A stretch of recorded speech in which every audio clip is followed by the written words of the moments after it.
Kita lanjutkan. Jadi di sebelumnya sudah kita bahas tentang persamaan dan pertidaksamaan. Hari ini kita akan lanjutkan materinya tentang himpunan.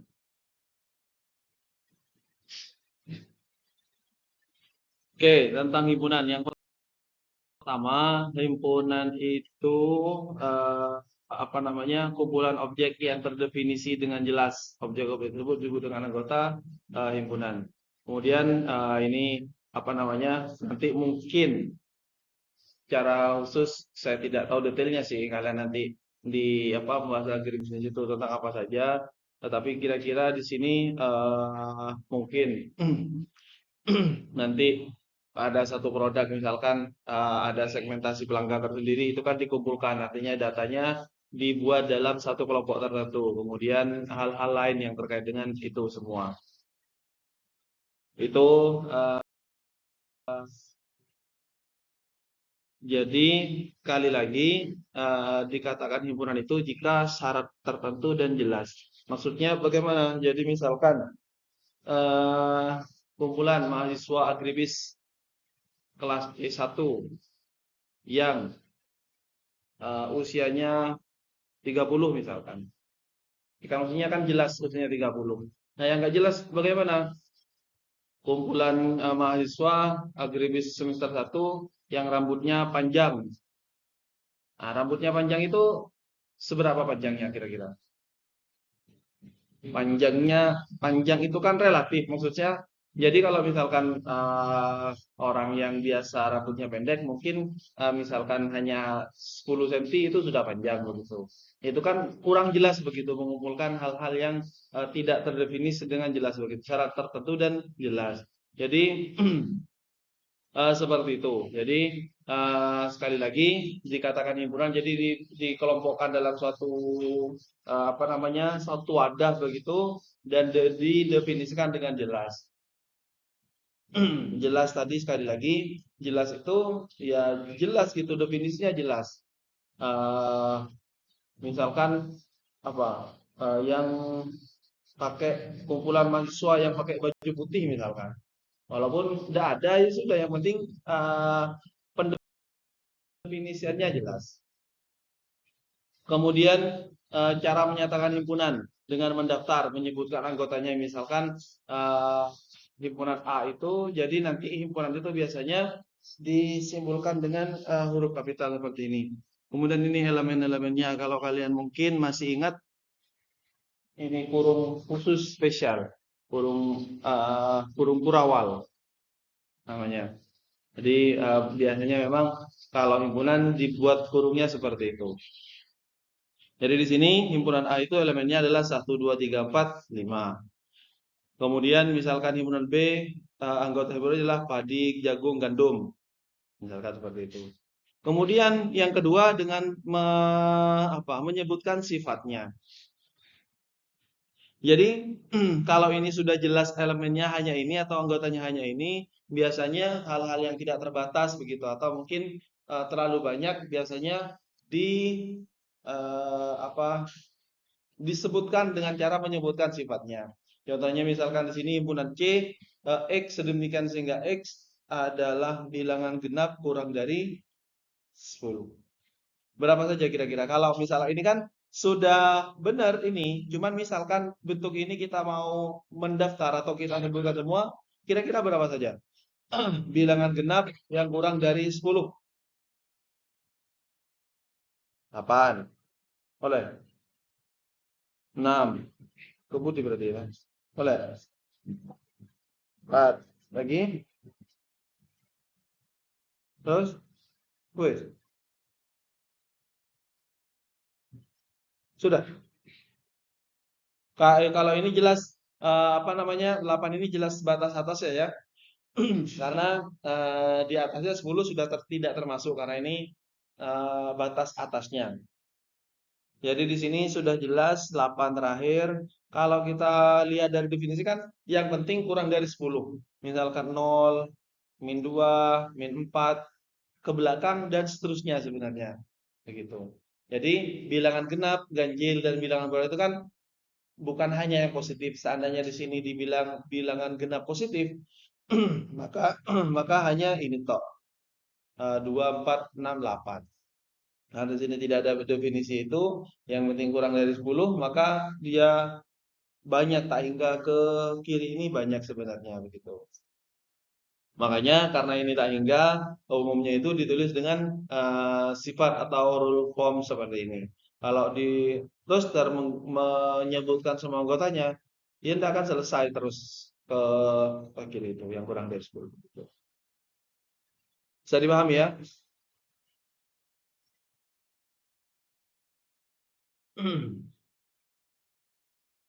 Kemudian, ini notasi keanggotaan. Jadi misalkan yang tadi saya bilang bahwa himpunan itu disimpulkan dengan huruf besar. Nah, elemen-elemennya misalkan itu sebuah huruf, maka itu disimpulkan dengan huruf kecil. Dan penulisan bahwa A itu anggota dari A itu biasanya menggunakan E yang contoh seperti ini, elemen atau anggota. Kalau yang bukan anggota berarti E yang dicoret seperti ini. Misalkan A itu 1, 2, 3, 4, 5.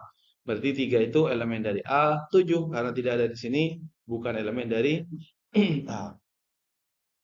Ini misalkan himpunan A, beras organik, beras wangi, beras fortifikasi. Apa beras fortifikasi? Beras ini mensertifikasi, bersertifikat boleh. Apa? Fortifikasi. Jenis beras pula ya. Jadi di sini ini satu apa beras organik itu satu, beras wangi itu satu, beras fortifikasi satu. Jadi masing-masing beras organik itu elemen dari H begitu. Kemudian simbol-simbol baku ini yang kita bahas di awal-awal itu, jadi ada beberapa simbol yang memang dipakai, artinya kalau tidak didefinisikan lagi, maka yang dianggap R itu adalah bilangan real. Kemudian kalau bilangan rasional itu disimbolkan dengan Q. Bilangan bulat itu disimbolkan dengan Z. Bilangan asli atau natural itu N, kemudian bilangan positif dengan P. Nah, biasanya pensimbolan ini biasanya ada font khusus ya untuk mensimbolkan dari himpunan-himpunan yang telah umum dipakai begitu.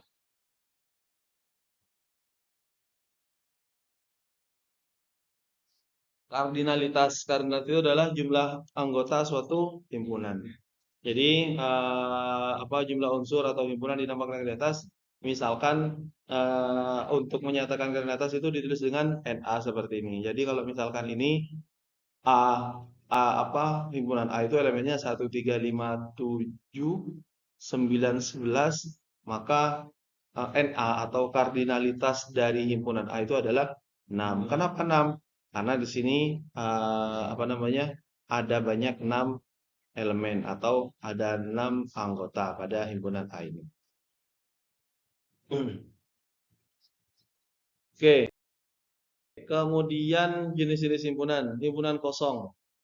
Himpunan kosong ini apa namanya? Makanya kalau sekarang tidak rame sih. Penyebutan nol dan kosong itu berbeda. Kelihatannya di sini nanti karena kosong itu himpunan yang ya tidak ada isinya begitu. Jadi kalau misalkan dituliskan dalam suatu himpunan, kalau ini himpunan yang lain ini kalau masih ada nol di sini ya himpunan ada berarti di sini bukan himpunan kosong. Kalau himpunan kosong himpunan yang tidak ada isinya begitu. Makanya kadang-kadang walaupun kalau di kehidupan sehari-hari tidak ada bedanya sih. Misalkan yang paling umum itu adalah menyebutkan nomor HP misalkan. Berapa nomornya? 081 atau 081 gitu. Ya kadang-kadang kok kosong gitu. Ya yang penting sebenarnya di komunikasi itu sama-sama mengerti sebenarnya. Cuman perbedaan antara 0 dan kosong akan kelihatan ketika bahas himpunan ini terutama. Himpunan kosong, himpunan yang enggak ada. 0, ya ada, wujudnya itu ada. Tidak memiliki anggota. Contohnya himpunan bilangan prima genap selain 2. Himpunan bilangan prima kemarin berapa saja? Bilangan prima? Bilangan prima. Berapa saja kemarin? Ada. Berapa? 3,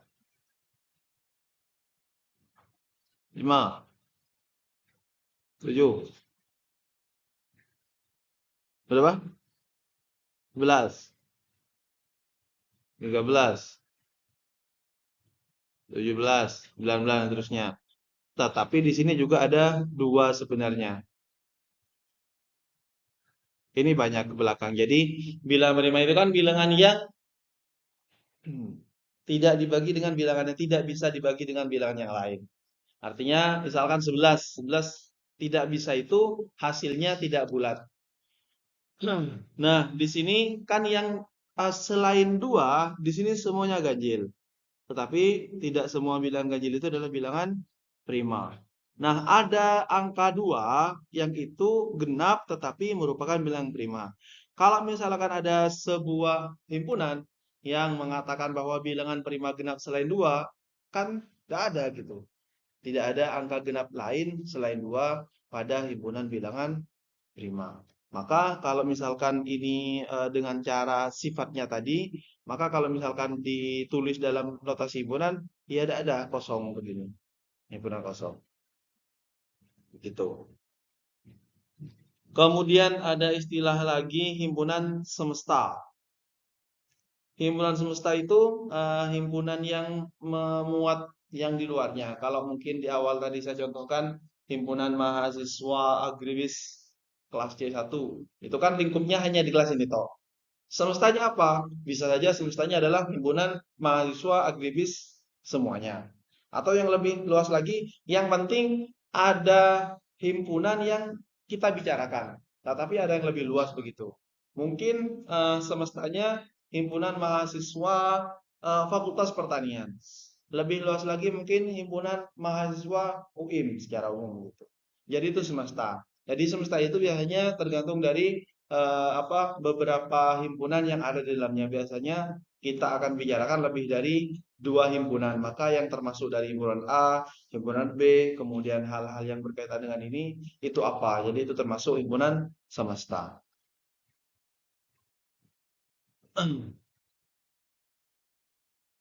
Kemudian ada namanya himpunan bagian. Himpunan bagian ya himpunan misalkan tadi himpunan ini kelas C1, kemudian ada himpunan lain himpunan mahasiswa agribis semuanya, maka himpunan A yang tadi merupakan himpunan bagian dari ini. Contoh misalkan kalau dalam bilangan himpunan A adalah 1,2, himpunan B 1, 2, 3, 4. Maka himpunan A itu adalah merupakan subset atau himpunan bagian dari B. Kenapa? Karena semua elemen di A di sini ada pada himpunan B. Gitu. Itu kemudian himpunan sama ya himpunan yang sama. Maksudnya jumlahnya sama, kemudian elemen-elemennya sama, anggota-anggotanya sama. Kemudian ada operasi himpunan. Operasi himpunan di sini mungkin tidak sama dengan kalau kemarin kita bicarakan operasi bilangan aljabar, ada penjumlahan, pengurangan, perkalian, pembagian. Pada himpunan itu operasinya tidak begitu. Walaupun nanti tetap ada sebenarnya. Yang pertama di sini irisan. Irisan itu elemen yang sama antara dua himpunan. Jadi di himpunan A ada, di himpunan B juga ada. Eh, tetapi ya tidak sama. Maksudnya kalau di himpunan A misalkan ada 3 anggota 1, 2, 3, himpunan B juga 3 anggota 1, 2, 3, berarti ya bukan irisan, memang sama begitu. Tapi kalau misalkan himpunan A itu adalah 1, 2, 3, kemudian himpunan B 2, 3, 4, nah di sini kan di himpunan A ada 1, 2, ada 2, 3, di himpunan B juga ada 2, 3. Maka ini irisannya adalah 2,3. Kemudian ada lagi kalau tadi irisan, yang kedua gabungan. Gabungan ya tinggal digabungkan semua. Jadi misalkan 1, 2 ini himpunan A, himpunan B adalah 2,3, maka gabungannya di 1, 2, 3. Walaupun di sini ada elemen yang sama, yaitu di A ada 2, di B ada 2. Di sini tidak usah ditulis 2 kali, cukup 1 kali saja. Kemudian selisih, nah ini hanya selisih sih, tidak ada penjumlahan. Penjumlahan mungkin kalau mungkin yang mirip dengan yang tadi, yang gabungan itu. Walaupun elemen yang sama tidak ditulis 2 kali. Kalau yang ini misalkan himpunan A 1, 2, 3, himpunan B 2,4, maka A dikurangi B adalah 1,3. Karena kenapa? Karena di B itu ada 2, sehingga 2-nya hilang. Kalau misalkan di sini ditanya B dikurangi A, kira-kira hasilnya berapa? Berapa? Kalau tadi ini A kan 1,2,3, B 2,4. A dikurangi B 1,3. Karena kenapa? Di B ini kita lihat B-nya, maksudnya pengurangnya di sini ada eksima yaitu 2. Maka tersisa 1, 3. Kalau B dikurangi A berarti sama dengan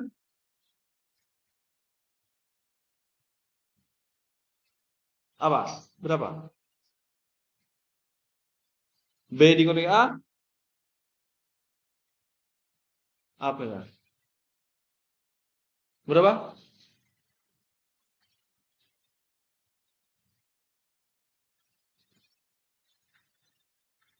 Sekali lagi. A-nya di sini 1, 2, 3. B-nya 2,4. A, B itu hasilnya sama dengan 1,3.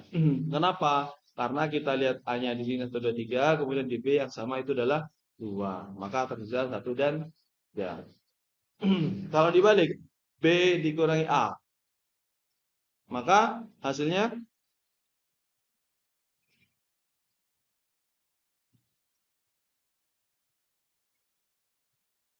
berapa? Berapa?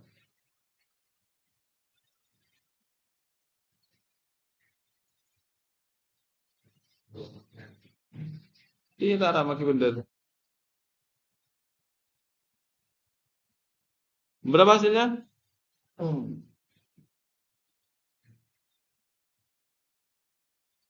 Jerman. Gimana, gimana?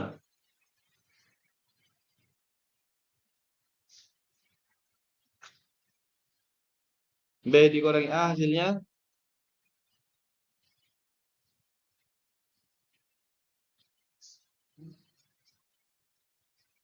berapa? Berapa?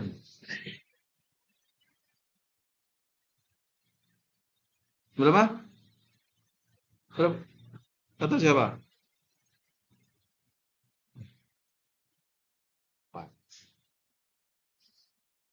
Sama kayak tadi karena kita lihat B-nya di sini 2,4, di sini yang sama 2, berarti hanya tersisa 4 saja betul. Benar. Benar.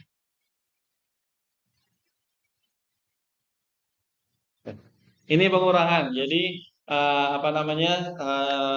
Tinggal dilihat yang pengurangnya itu ada nggak elemen yang sama begitu. Kalau ada yang sama, ya tinggal yang sama itu yang dihilangkan atau dikurangkan. Berikutnya komplement. Komplement itu apa ya? Sederhananya adalah kebalikan. Elemen yang ada di himpunan U tetapi tidak di A. Artinya misalkan kita bicarakan satu himpunannya adalah semestanya adalah mahasiswa agribis. Kemudian yang kita bicarakan A itu adalah himpunan kelas apa? C1 semester 1, maka komplemennya adalah dia selain yang semester 1 yang kelas di sini. Atau misalkan dipersempit C1 ya di sini. Satunya C2 ya.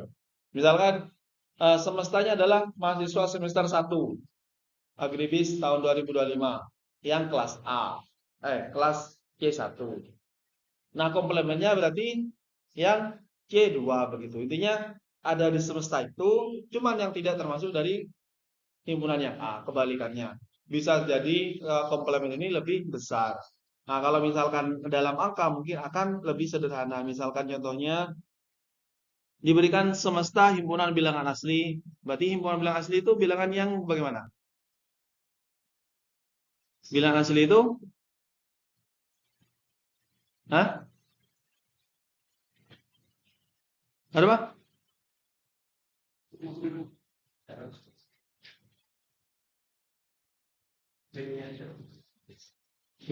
Hah? Bilangan asli itu bilangan mulai dari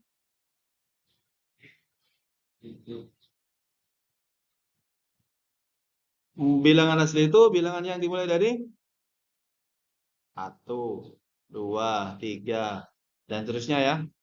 Nah, di sini semestanya diberikan himpunan bilangan asli.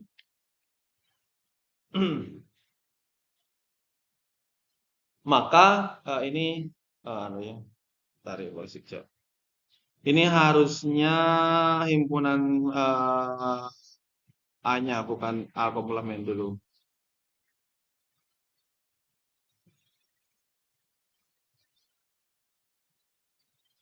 Jadi himpunan A ini kan semestanya adalah bilangan asli. Misalkan A adalah himpunan bilangan genap, berarti komplemennya adalah bilangan yang ganjil. Tapi kan semuanya ada di dalam ini bilangan semesta. Jadi dibagi dua, yang A ini yang genap, yang A komplement berarti yang bukan A begitu. Jadi A komplement itu gampangnya bukan A, yang tidak termasuk pada himpunan A yang ada pada semesta itu. Jadi kalau di sini sekali lagi, kalau misalkan semestanya adalah bilangan asli yang ini, kemudian himpunan A adalah bilangan yang genap, maka komplemennya adalah bilangan yang ganjil. Karena kalau genap ganjil itu ya pasti kalau tidak genap ya ganjil begitu. Beda dengan tadi bilangan prima sama misalkan bilangan genap misalkan. Itu kan tidak hitam putih, tidak saling meniadakan. Jadi kalau genap dan ganjil ya, kalau tidak genap ya pasti ganjil begitu. Nah, terusnya.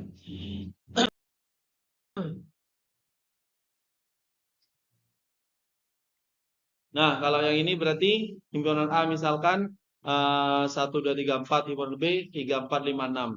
Maka ini kalau yang atas irisan apa gabungan?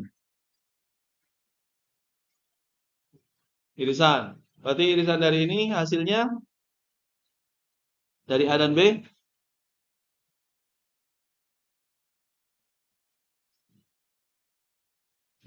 Irisan. Ini himpunan A-nya ini, himpunan B-nya ini. Maka irisannya 3,4. Karena yang ada di A dan B adalah 3 dan 4. Oke, yang kedua. Yang ini berarti gabungan. Kalau gabungan itu berarti ya ditulis saja semua ya. 1, 2, 3, 4. Kemudian 5. Yang terakhir, A dikurangi B.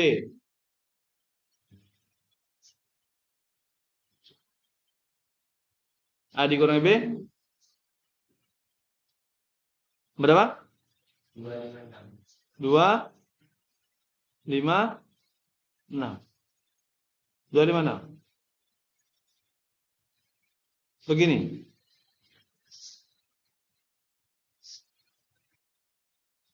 A itu adalah yang ini dikurangi B.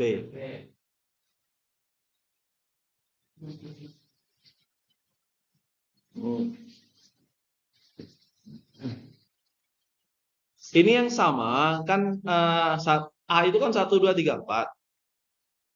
Di antara ya lihat irisannya lah yang ada pada B kan hanya 3, 4. Berarti kan harusnya ini 3, 4-nya sudah dikurangi berarti tersisa 1,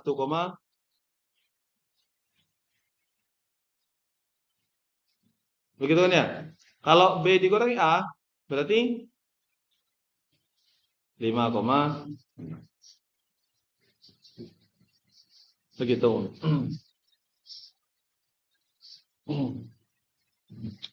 Oke, itu tentang himpunan dan operasi himpunan. Kemudian yang berkaitan dengan himpunan itu ada namanya diagram Venn. Diagram Venn ini adalah diagram yang digunakan untuk menggambarkan hubungan antar himpunan. Di sini lingkaran ini kira-kira seperti ini gambarnya.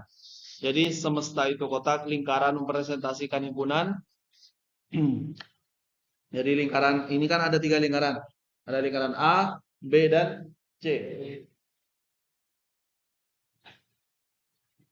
Kemudian persegi panjang mempresentasikan himpunan semesta.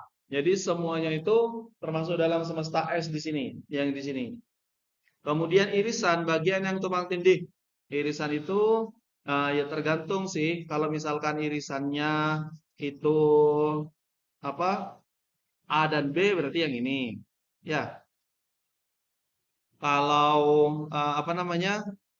A dan C yang hijau. Kalau B dan C berarti yang ini. Nah, ketiga-tiganya irisan A, B, dan C yang di tengah ini. Yang berapa berarti? Angka 9 itu. Jadi bisa ada beberapa. Jadi A irisan itu begini ya. A irisan B, A irisan C, A B irisan C, ada yang semuanya A irisan B irisan C. Gitu. Kemudian gabungan adalah seluruh area lingkaran. Jadi semua yang ada di lingkaran, jadi misalkan ditanyakan nanti A gabungan B gabungan C, maka tinggal menyebutkan semua elemen yang ada pada lingkaran, kecuali yang di luar lingkaran ini. Jadi semua yang di lingkaran disebutkan semuanya, kecuali yang ada di luar lingkaran. Jadi ini kira-kira apa diagram Venn itu. Untuk apa diagram Venn? Jadi diagram Venn ini untuk memudahkan menyelesaikan permasalahan yang berkaitan dengan himpunan itu. Contohnya misalkan yang kalau contoh-contoh kayak dulu itu kira-kira seperti ini. Jadi dalam kelas terdapat 17 mahasiswa yang gemar bisnis, 15-nya gemar petani, 8 gemar keduanya. Tentukan banyak mahasiswa di dalam kelas tersebut. Berapa berarti?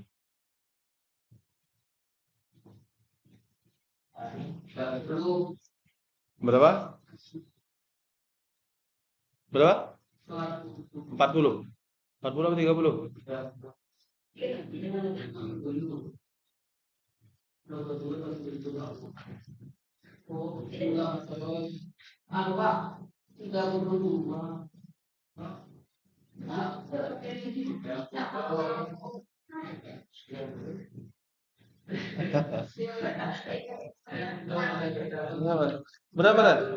30 atau 20? Tidak. Berapa? 30.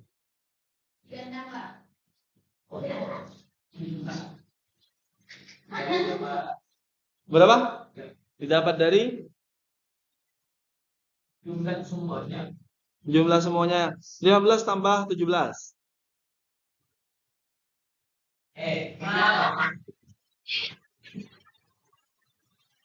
Ah, 32. Terus? 40. 40. Nah, kalau misalkan digambarkan pada diagram Venn yang kayak tadi, misalkan yang gemar bisnis ini himpunan A misalkan, yang bertani himpunan B. Kira-kira seperti ini kira-kira ya. Ini semestanya adalah ya semuanya ya. Nah, yang di sini yang perlu diperhatikan, misalkan 17 gemar bisnis. Ini kan tidak dikatakan 17 itu gemar bisnis saja. Yang ada di sini datanya adalah 8 gemar keduanya. Berarti 8 itu bisa saja di antara yang 17 ini. 8 itu juga ada di antara. Jadi, kalau dibuat dalam bentuk diagram Venn seperti ini, kan yang jelas itu yang di tengah, yang irisan, yang gemar keduanya. Ini himpunan A, ini himpunan B. Yang A dan B itu adalah 8. Iya, teman. Kemudian, kira-kira yang A saja berapa? Yang gemar bisnis saja berarti berapa?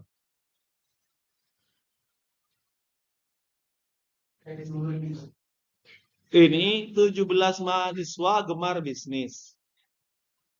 Berapa? 9. Yang gemar bertani saja?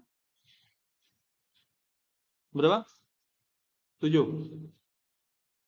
Kalau di total semuanya ini?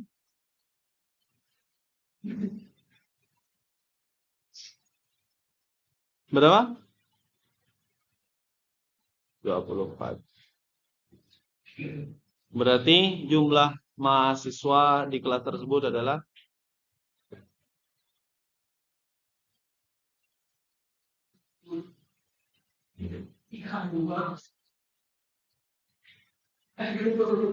bisa dipahami ya? Ya. Contoh lagi. Iya, Fen.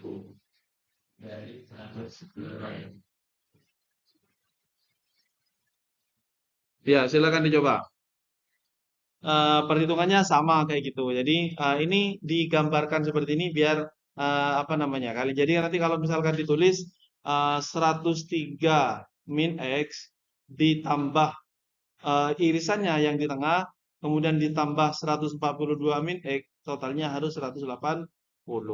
Nanti akan ketemu, oh, sorry ini min X. X-nya nanti akan ketemu berapa itu? 245 dikurangi 180. Hasilnya adalah 65.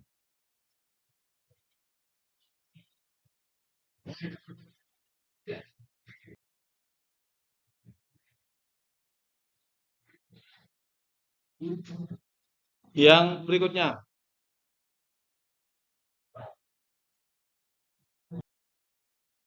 Jadi kalau misalkan ini digambarkan di apa namanya? Di diagram Venn kayak tadi, jadi misalkan seperti ini 40 mahasiswa, berarti kan semestanya 40. Kemudian di sini 2 biola. Oke, berarti yang jelas di tengah ini berapa? 10. Ini kan nanti akan diagram Venn-nya ini akan apa namanya? Ada yang di luar berarti. Kemudian yang ini yang biola, berarti yang biola saja berapa berarti? 12 ini kan senang biola. Kalau yang biola saja berarti berapa? Berapa? Berapa kanan? Ini 12 kan yang senang biola. Tadi 10 itu senang dua-duanya. Berarti yang hanya senang biola berarti berapa? 2. Oke. Yang senang apa? Gitar saja berapa berarti?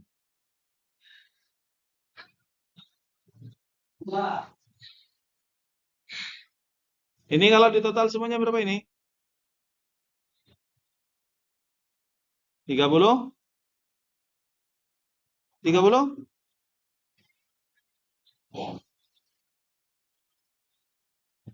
Tadi total mahasiswa adalah 40.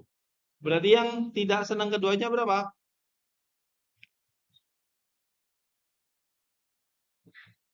6. Yang tetap ada di semesta itu, ada yang tetap mahasiswa, cuman tidak senang biola, tidak senang gitar.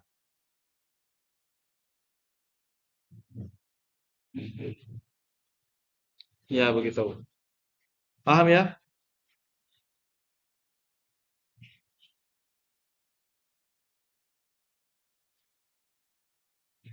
Jadi, ini yang kita bahas tadi. Jadi, apa namanya, himpunan tadi. Himpunan ini objek yang terdefinisi dengan jelas. Cara menyatakan himpunan tadi ada roster rule, kemudian operasi himpunan, desain gabungan, selisih, komplement, sama iya komplement sudah ya. Kemudian diagram Venn ini untuk visualisasi. Kemudian di awal aplikasinya di antara yang ini.